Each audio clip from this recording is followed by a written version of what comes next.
hitam yang menjanjikan kemakmuran dari Desa Rangkaspuna dengan memperdaya orang-orang di sekitarnya untuk melakukan pengorbanan demi tujuan itu. Aku? Halo, nama saya Buki Besebio Mansur dan saya di film Kampung Jabang Mayat Ritual Maut ini berperan sebagai Bagas.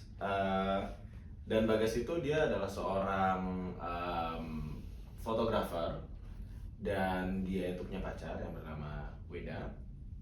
Dan di sini tuh Bagas dia memberi solusi untuk masalahnya Weda yang dimana Weda sedang hamil kandungan anaknya Bagas sendiri. Dan solusinya adalah untuk dibawa ke kampung halamannya Bagas, which is Rangkaspuna. Nah, ceritanya baru mulai develop dari setelah itu, gitu. Oke, aku Arsya Aurelia di sini berperan sebagai Weda. Weda itu ceritanya pacarnya Bagas yang hamil. Dia seorang model, supermodel yang sedang naik daun, lagi terkenalnya. Tapi tiba-tiba dihadapkan dengan masalah ini, dimana dia tiba-tiba hamil, dan akhirnya yaitu Bagas mengajak Weda untuk balik ke kampungnya Desa Rangkaspuna untuk melakukan ritual aborsi bersama dengan Nito. Bang Jo. Oke, saya Prasojo Muhammad. Di sini saya berperan sebagai ceritanya suaminya Niwarsi yang bernama Bah Amar.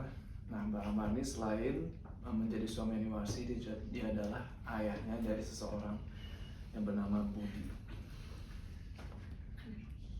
Ini mana fans Kampung Jabang Mayat Universe pasti tahu siapa itu. Ya ini.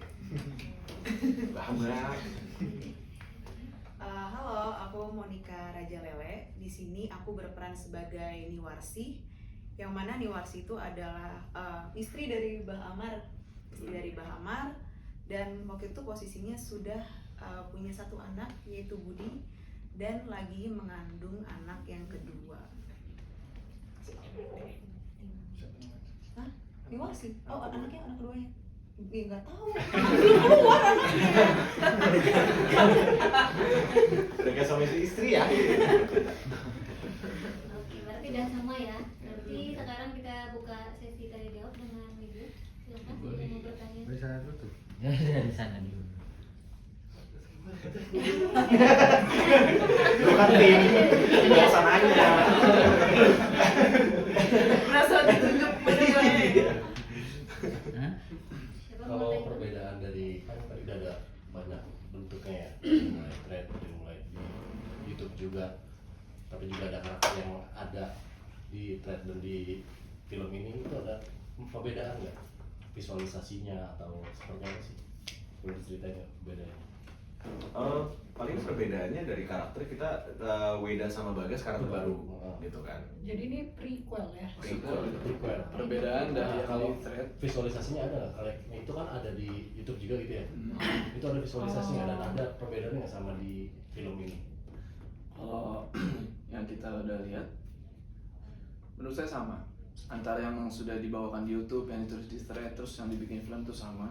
Jadi sebenarnya yang dijadikan film ini adalah untuk menjawab pertanyaan yang kita jawab di thread atau di YouTube-nya. Jadi visualisasinya tetap sama, suasana desanya,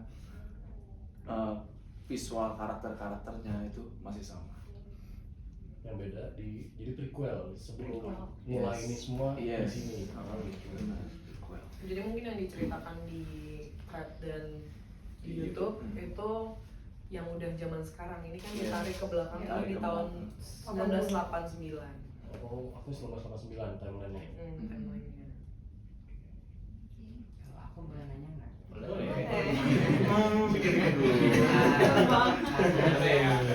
Kenalkan aku Nea dari Review Cinema. Aku mau nanya kepada Nito. Itu kan jadi dukun gitu ya. Aku mau nanya itu hafalin mantra-mantra itu sulit atau enggak sih? Kayak kan pasti ada pendalaman karakternya gitu kan. Dari posternya juga udah kelihatan tuh serem banget. Nah, itu gimana sih pendalamannya? Sama satu lagi, para cast di sini pernah ngalamin gangguan nggak di selama syuting itu? Untuk nggak ada mantra-mantra sih. Oh,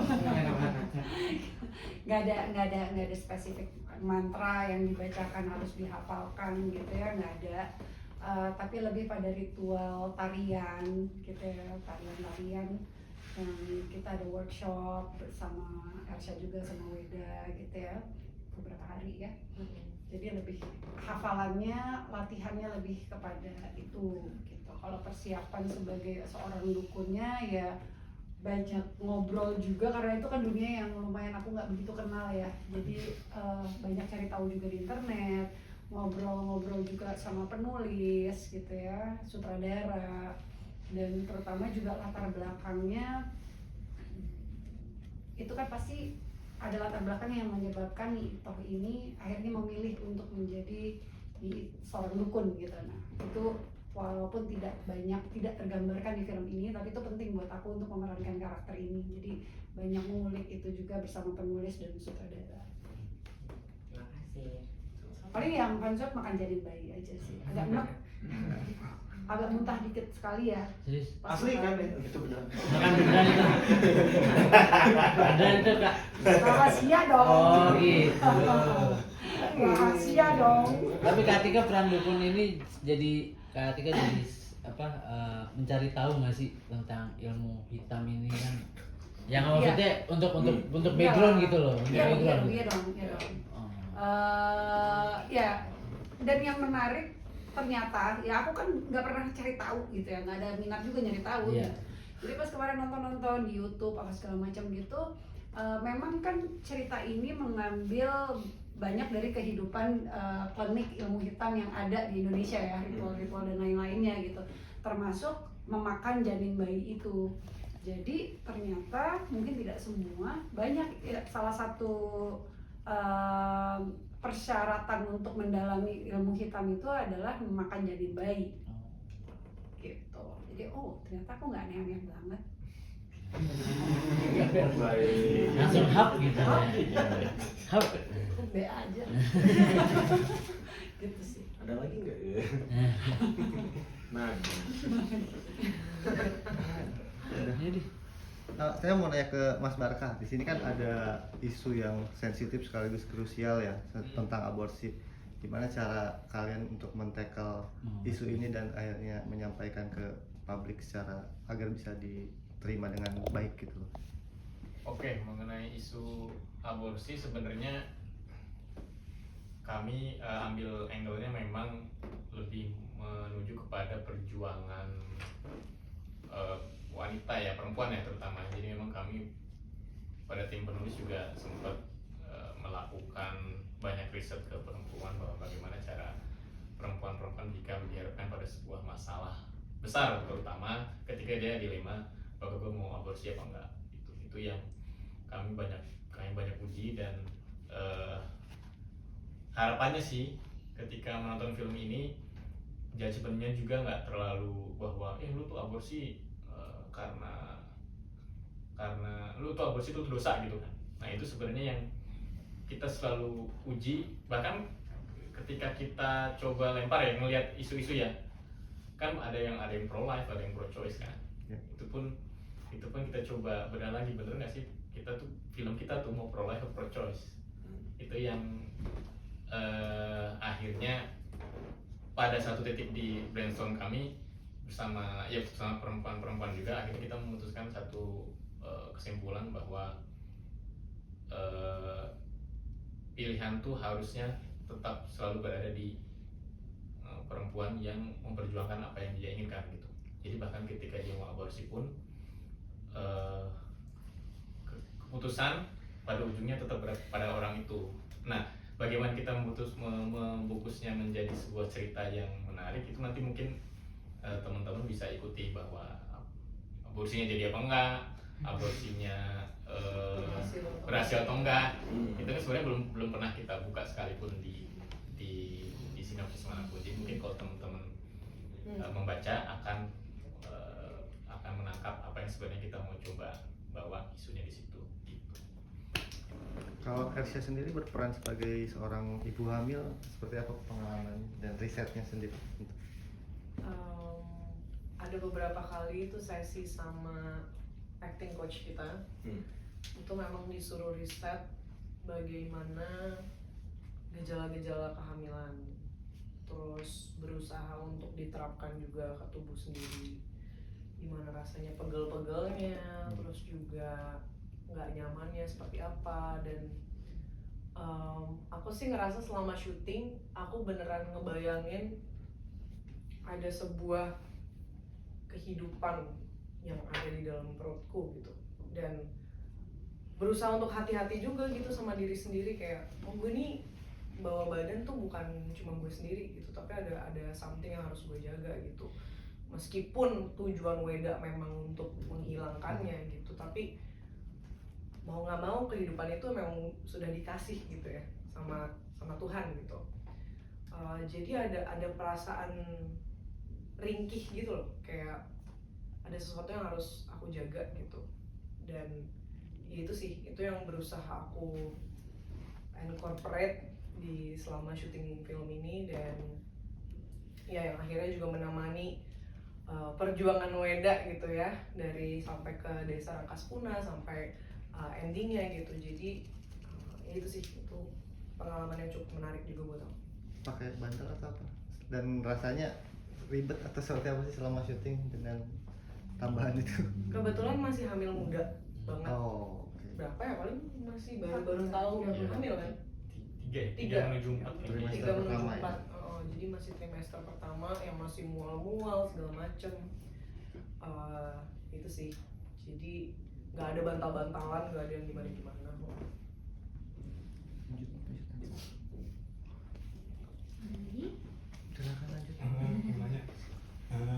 Sebagian artis atau aktor di Indonesia itu kan banyak yang milih, maksudnya nggak mau menolak untuk main film horor. Kalian kenapa mau gitu? Oke. Buki dong yang paling banyak film horor ini. Waduh. Jadi gini ya, jujur kalau aku sih, aku tertarik karena awalnya tuh dibilang kita mau bikin film horornya tuh horor siang, which is unik menurut gue, dan referensinya Midsommar kan, dan itu salah satu film horor favoritku gitu. Dan abis baca-baca ceritanya, oke, tema yang di-tackle juga berat nih, jadi suruh untuk diperanin, dan karakternya si Bagas ini pun menurut aku ada beberapa aspek yang kayak, oh kayaknya gue juga pernah ngalamin nih, apa ya, sisi manipulasinya dan reason kenapa dia harus manipulasinya, itu tuh semuanya di-tackle di situ. Dan menurut aku Bagas itu karakter yang lumayan interesting untuk dimainin, karena gue bisa gymnastics perasaan gitu loh di situ, yang kayak lumayan ada pressure, ada rasa bersalah, tapi juga ini keputusan yang emang menurut Bagas itu hal yang benar gitu loh untuk Bagas. Jadi itu seru sih untuk dieksplor gitu di diri sendiri. Anja, let's go, yes. Nah gitu. Untuk gue, kalau yang lain teman-teman. Yang lain. Gue apa ya? Kalau aku sih gini, dari dulu memang aku tuh aja dulu. Jawabannya apa tuh? Dulu kalah, aku ngomong apa ibu, kamu dulu kalah. Oke, kalau aku gini, aku tidak pernah memasalahkan satu genre tertentu gitu ya, baik itu horor, drama, komedi atau apa, tapi kualitas dari apa yang diproduksi. Bagaimana sempat ada horor Indonesia pada masa berapa tahun yang lampau gitu, yang aku merasa kita udah di titik mengeksploitasi genre itu sendiri sehingga kemana-mana dan menjadi pandangan orang menjadi negatif gitu ya. Itu satu hal. Nah, di era sekarang ini aku melihat itu udah nggak lagi tuh, ya kan, produksi udah jauh semakin baik dan lebih memang serius dibuat film-film horor, dan juga mungkin ini pandangan aku aja ya, mungkin tidak bisa ditampik juga memang masyarakat Indonesia itu memang suka sesuatu yang cerita-cerita mistis, cerita-cerita horor itu memang sesuatu yang udah melekat di diri kita mungkin ya. Kayak sebagai contoh aja, gue dari kecil dengerinnya Mak Lampir gitu, dari kecil udah terbiasa seperti itu dan seneng gitu kan. Dan banyak lagi hal-hal cerita-cerita baik itu secara tradisional atau legenda atau apapun itu, cerita-cerita yang dengan latar belakang mistis gitu ya. Jadi mungkin memang ini adalah kekuatannya kita yang memang kita harus apa tuh bahasanya itu? Eksploitasi. Bukan eksploitasi. Ekspor. Bukan, kita apa? Kita Melestarikan. Melestarikan film horor. Oh, dicari. Sesuatu yang memang harus ya udah ya inilah kita gitu ya, kita memang pada dasarnya peminat cerita-cerita dengan latar belakang yang mistis gitu, tapi ya kita bikin dengan produksi yang baik, yang bagus gitu, yang serius. Bisa jadi kita memang di mata dunia nanti ya menonjolnya di hal ini, tapi hal yang sangat bagus gitu. Nggak apa-apa dong, ya kan? Sama kayak Korea dengan drama-dramanya Drama mereka. Koreanya gitu, mungkin kita drama jadinya norak kalau kita bikin, kita jadi jago horor nih karena kita punya latar belakang mistis yang kaya Indonesia ini. Itu sih kalau menurutku. Dan oke, kembali lagi kenapa aku ngambil film horor, yaitu satu karena menurutku produksi era sekarang ini tidak seperti beberapa tahun yang lampau yang kita mungkin ada adik dulu nggak tahu ya. Ya tapi mas tahu lah maksud aku ya kan. Mereka udah senyum-senyum soalnya dia tadi ngerti.